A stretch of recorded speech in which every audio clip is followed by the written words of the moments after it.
Welcome to NEXTGames video on how to solo the high-tier mission battlefield Define Interference on Easy. This is a new battlefield for the month, and it's proving to be easier than the previous month's battlefields on this difficulty. Let's go over the abilities you will see and how this fight will go. Okay, before we go into Alexander's abilities, I did want to go over the most important thing with Alexander, and that is that nobody at any point during the fight enfeebles him or puts any debuffs on him. The reason for this is, if he does get enfeebled, he will use Gospel of the Lost, which will allow him to recover 40 to 50% of his hit points, and he will gain a very potent stone skin that will take many minutes to get through. This means trust selection is critical to this fight. Do not use any trusts that will enfeeble Alexander. The ones that I select for my fight in my video are all safe to use, but my usual trust of Koromoro is not safe, and nor is almost all the other mages that you do not see in my video, because most of them, in one way or another, will enfeeble Alexander at some point during the fight. You also want to be sure not to accidentally use any of your ninjutsu enfeebles during the fight out of habit, because again, that will trigger the Gospel of the Lost ability. Other than that, this is just a very easy but very long fight. There will be times when it doesn't look like you need to keep your shadows up, and because he's throwing so many AoE abilities at you, you may consider just leaving your shadows down in order to speed up the fight. I tested this theory, and sadly it almost did end up killing me, and you'll see that in the video. So as frustrating as it is with as many AoE abilities that he's going to be throwing at you, you want to make sure that you continue to keep those shadows up, because there are times that when he does hit you, it is going to do upwards of almost 1,000 damage. Now let's go over the abilities that you'll see during this fight. The first one is Radiant Sacrament. It's an AoE damage ability that will silence and defense down and magic defense down all upon you and anyone else it hits. The next one is Divine Spear. This is a conal attack, so you want to make sure that you're keeping Alexander facing away from your trust. It will also petrify you and inflict attack down and magic attack down. Now I will say that there are angles, especially from behind of Alexander, that damage will not record. So if you're using DD trust in your setup, you will want to try and position them so that they are actually on the sides or front of Alexander, otherwise they won't do damage. I don't use any of those trusts in my fight, so that's why I just try and face him entirely away from all of my trust. The next ability we'll talk about is Void of Repentance. This is an AoE stun ability with accuracy down and magic accuracy down. The next two abilities are his more damaging ones. The first one is Divine Judgement. This is an AoE light damage ability that removes all of your buffs and takes all of your magic points. This is one of the most dangerous abilities he can use. Fortunately, your trust at times will be out of range of this ability, but at other times they will kind of creep into range and it will hit them. They're kind of right there on that edge of whether or not it'll hit them. So if this does happen to hit your trust, you're going to need to kind of buy yourself some time until they can get their MP back and actually start to cure you again. The next ability, Mega Holy, can hit your trust for upwards of 1,500 damage, so you do want to be careful when that goes off. However, I have not seen that one-shot any of my trust at this difficulty yet. The last two abilities we'll talk about are Gospel of the Lost, which is that self-cure and erase that I spoke about earlier that also has the undispellable stone skin. If you see him use that and he cures himself, that means somehow an enfeeble was put onto him or he was debuffed, and that's what caused it. You can go ahead and still try and finish the fight, but in my experience, any more than one of those, and you're not going to have enough time to finish the fight at this difficulty. The last ability I'll talk about is Perfect Defense, and this is simply an immunity to all forms of damage for, it seems to be about up to 60 seconds. So when he uses this, you're just kind of stuck staring at him there until this ability has worn off. Now that we've gone over all the abilities and such, let's go ahead and get into one of these long fights and see what it looks like. For Trust, I'll be using Seth to continually restore HP, MP, and TP to the party. This will be especially important because of that Divine Judgment move that he'll be using that will continually be taking the MP away from the mages. I'll also be using Ulmia for March, Yoran for Cures. Yoran also has a TP ability that will get him his MP back. The King of Hearts is one of the few mages I could find that would not enfeeble Alexander to the point that he would use his nasty move. So the King of Hearts is one of the better mages you can use in this fight to make sure that you get haste. And then the last trust I ended up selecting is right here, Catilla.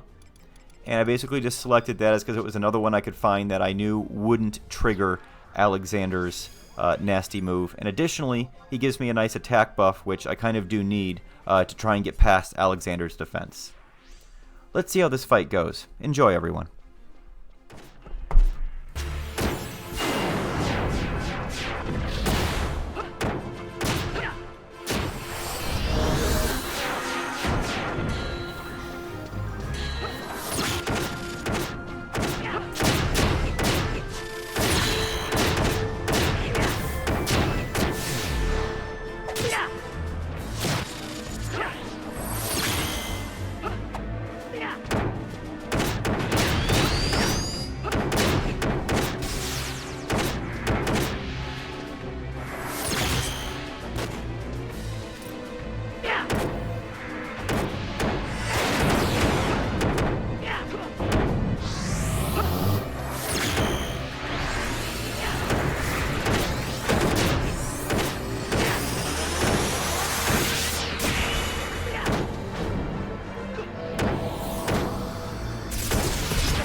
Yeah.